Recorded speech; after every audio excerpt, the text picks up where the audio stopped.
Mga nag-post at nag-share ng unverified video tungkol sa manoy nanguha ng bata sa Valenzuela at sa manoy killer clown, humarap na sa alkalde at sa hepe ng pulisya. Ay oo nga, kahapon ito may mga ganitong balita. Ano ha?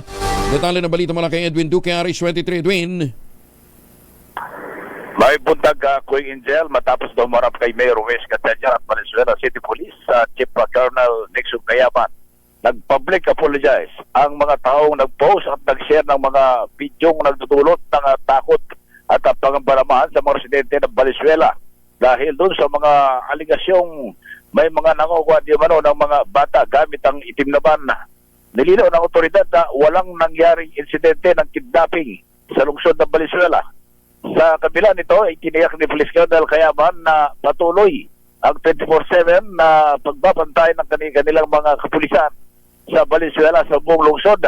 Para niya sa publiko na mag-ingat at maging alerto naman sa lahat ng oras. Panawagan ni Mayor Wes Gatchalian na iwasang magpakalat ng mga hindi verifikadong video sa post, lalo na kung nakapagdulot ito ng takot sa publiko at kaguluhan sa komunidad. Dagdag pa ang gabi na kagad na i-report ito sa pulisya sakaling maging biktima rin ng kahit na anong uri ng krimen. Kahapon naman ko Angel ay meron din napabalita sa Caloocan, pero ayon kay Police Colonel Edsel Canal ay kanya rin itong pag-verify upang matiyak at kung ano ang tunay na nangyari at ganda rin na niyang masiguro na ligtas ang mga mag-aaral.